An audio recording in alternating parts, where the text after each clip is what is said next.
एडिनगर एमबीटीला बा नम्बर आमची तंगनाय मृणालकान्ति देबरमानो केबेंगै आमतली थानाव मामला खालायजाखा मृणालकान्ति देबरमानि भिक ममिता चक्रवर्ती देबरमा बुतोयनि बोसाजक शान्ता बेनार्जी बाय नुखुंगिया करै खारै थांखा आबोसिमिया सालब्रमनो सातो पितो खायो हनै सोशल मीडिया रोगो फायै आबोयै कक्सि जौइ तंगमनि आबो बेबाकनो तातालसे हनै कक्थुम बसंगो साका मृणालकान्ति देबरमा बाय शान्ता बेनार्जी गरुंसा थायोबो खारै थांगिया जानिजा बायथंनि नगनो तंगो फिया तामंगै हाइके कक्सिलजाखा जाबै मानलिया हनै सांसालो एरें कक्सिलजा मनो कक्थुम बसंगो फायै खुकिंका ते आमतली थानाव मामलाबो खालायका शान्ता बेनार्जी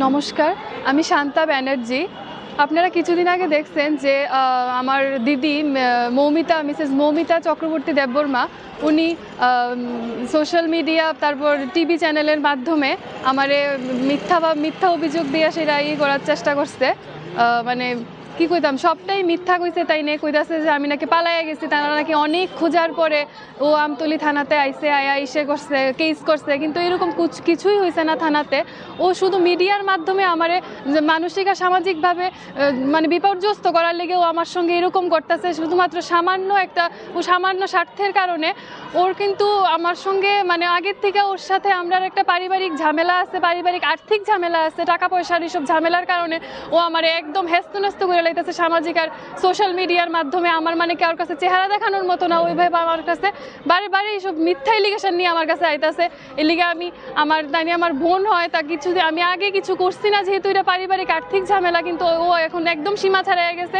আমার আর কিছু করার নাই এলিগে আমি আজকে আইনের দ্বারস্থ হয়েছি আমি আমতলি থানাতে এফআইআর ফাইল করছি তাই নামে এটা সম্পূর্ণ মিথ্যা অভিযোগ যে আমি পালাইয়া গেছি ওনার হাজব্যান্ড আমার জানা মতো ওনার হাজব্যান্ড ওনার সঙ্গেই বাড়িতে থাকে কিন্তু আমি জানি না ও কি লিগে এরকম করতেছে সামান্য স্বার্থের কারণে আমি তো এরকম কিছুই করি না আমি আমার নিজের মা বাবার সাথে বাড়িতে থাকি প্লাস আমি প্রতিদিন আমার কাজে যেখানে জবে করি এখানে জবে যাই আমি মানে আমার তো সবটাই ঠিক আছে ও শুধুমাত্র সামান্য স্বার্থের কারণে ও আমারে শুধু বদনাম করার চেষ্টা করতেছে আমি কিছু পালাইটা লেগে গেছি না আমি নিজের বাড়িতে সুন্দরভাবে মা বাবার সাথে আছি প্রতিদিন কাজে যাই আমি এখন আইনের দ্বারস্থ হয়েছি আমতলি থানাতে এফআইআর ফাইল করছি এখন স্যার তারা নিশ্চয়ই দেখবেন এই ব্যাপারটা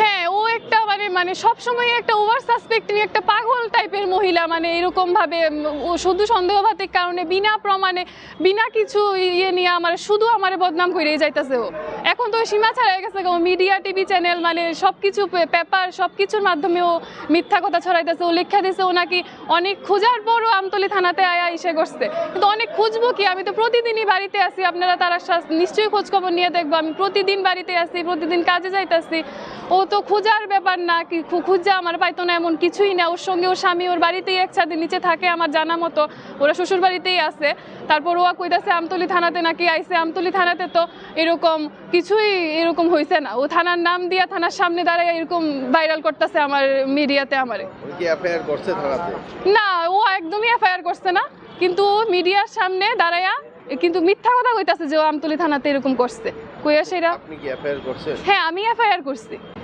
কি নাম ওনার বোনের নাম ও আমার বোনের নাম মিসেস মৌমিতা চক্রবর্তী দেববর্মা ওনার নামে আমি এফআইআর করছি ওনার বিরুদ্ধে আমি শক্ত মানে অ্যাকশন যাতে নেওয়া হয় স্ট্রং অ্যাকশন ও আমারে মানে সারা সবখানে বদনাম করে দিছে আমার তো আমি একজন আনমেরিড মানে ও এরকম কীভাবে করতে পারে আমি জানি না আমার মা বাবা অসুস্থ বাড়িতে ও প্রতিনিয়ত এভাবে আমার হেস্তনেস্ত করে যাইতেছে কি করেন আপনি আমি একজন প্রাইভেট ল্যাবে জব করি ল্যাব টেক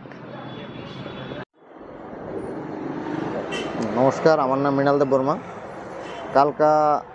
কালকা একটা মিথ্যা অপপ্রচার দেখলাম কালকা সংবাদপত্রের মাধ্যমে সংবাদপত্রের মাধ্যমে দেখছি আজকে আর কালকা মিডিয়ার মাধ্যমে দেখছি কালকা কিন্তু এটা পুরো সম্পূর্ণ মিথ্যা কারণ আমি নিখোঁজ কোনো মিসিং ডায়েরি নাই আমি একই বাড়িতে থাকিয়া একই ছাদের নিচে থাকিয়া আমি নিখোঁজ এটা কি করে হয় এটা তো পুরা একদম মানে পুরো অসত্য কিন্তু অ্যাকচুয়ালি কিন্তু আমার মিসেস কি মানসিক ভারসাম্যহীন না মেন্টাল এটা তো আমি নিজেই কিছু বুঝতে পাইতেছি না এক ছাদের নিচে থাকিয়া এক বাড়িতে থাকিয়া এক সব কিছু তারপর আমার নামে এইভাবে মিথ্যা অপপ্রচার কী করে মানে কেমনে করে এটা তো পাগল ছাড়া কেউ ভালো মানুষের কাজ না এটা তো করলে একমাত্র পাগলই করতে পারে কি সাধু সন্ত আইলো দেখি মাঝে মধ্যে আমার লুকায় এনে টাকা দিলা হ্যাঁ যে যেটা কই ইডি ফাইনাল কি করে, কি কয়, কি না কয়, কোনো হিসাব নাই। আর এই যে আরেকটা কথা, এই যে যার লগে নিয়ে আমার এলিগেশন দিছে, সে তার বাড়ির, সে তার চাকরি করতেছে, সে তার মা বাবার লগে আছে, আরামসে আছে, বিন্দাস আছে। সে কি কমু, মানে এটা অ্যাকচুয়ালি সে তার আপন পিসাত্ত বোন। হ্যাঁ, সে তার আপন পিসাত্ত বোন। তারা বনে বনে লাগালাগি আজকাল থেকে, এটা আমি বিয়ার আগের থেকে শুনতেছি। তারা বনে বনে সবসময় লাগালাগি থাকে, প্রায়ই তারা লাগালাগি থাকে। তারা কিয়ের বিচের উঠতে সেটা নিয়ে আমার মিসেস লগে আমার সুদ্ধা নিয়ে জড়াইছে, অথবা তারা আমার সঙ্গে জড়াইছে, এটা আমিও মানে একদম কইতে পারি না। আর কিন্তু কালকার যে নিউজটা দেখছি, মানে আমি যে মিথ্যা অপপ্রচারে আমি একদম মানসিক এবং আর্থিকভাবে একদম বিপর্যস্ত। কারণ আমি গভর্নমেন্ট সরকারি চাকরি করি না, এবং আমরা সাধারণত পাবলিক রিলেটেড বিজনেস।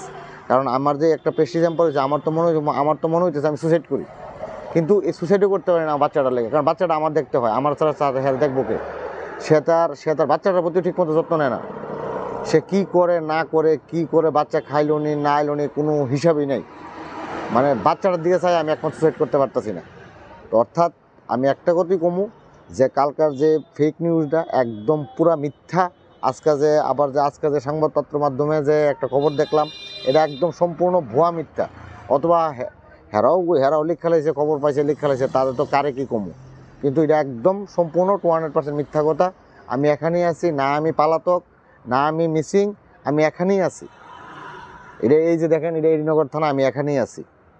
আমার বাড়ি এডিনগর 5 নম্বরে, আমি এখানেই আছি। আমি কোনোখানো পালাতক না, কোনোখানো মিসিং না, একদম পুরা ভুয়া।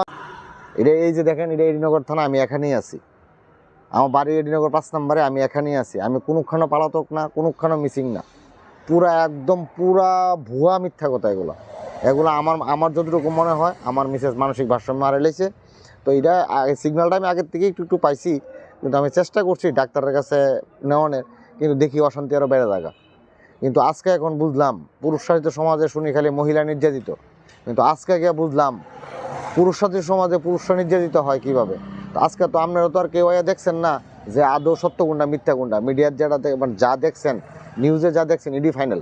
আপনারা তো মনে মনে কইতেছেন এই এমুক জায়গার মৃণালকান্তি দেববর্মা স্বর্ণ সোনা টাকা পয়সা লিয়া সব লিয়া ভেঙে গেছে। কিন্তু আদৌমূলক ঘটনাটা কি, কেউ তো আর সত্য ছাড়া যে দেখছে হ্যাঁ না করবে, বাকিরা তো কেউই কইতে পারতো না। অর্থাৎ এটা একদম 200% মিথ্যা কথা। তো আমার আর মানে কি কমু, আমার লজ্জায় মানে মাথা কাটা যায় এই ভুয়া মিথ্যা কথার লেগে। তো আমি চেষ্টা করতেছি যে আমার মিসেসরে একটা ভালো ডাক্তারের পরামর্শ লেগে, এছাড়া আর কী করুম। আমি তো না কেউরে কইতে পারি, না কেউরে সইতে পারি। আমার চোখের জলে বালিশ ভিজে, কেউ তো আমি আর বুঝাই কইতে পারি না। নিজের ঘরের কথা কার কাছে কমু, মানে নিজের লজ্জা। তো আমরা এইভাবে পুরুষরা সবসময় এইভাবে নির্যাতিত হয়ে যায়, মুখ বুঝে সহ্য করে যায়, একমাত্র প্রেস্টিজের খাতিরে। কারণ আমরা তো কোনো সরকারি চাকরিজীবী না, পাবলিক রিলেটেড। কারণ পাবলিক রিলেটেড লোকেরা একটু ঠান্ডা থাকতে হয়। প্রেস্টিজ কিচ্ছু করার নাই, প্রেস্টিজ। আর কি কমু কন, এটা যাই খবর কালকে মিডিয়াতে আসলো পুরাটা মিথ্যা কথা।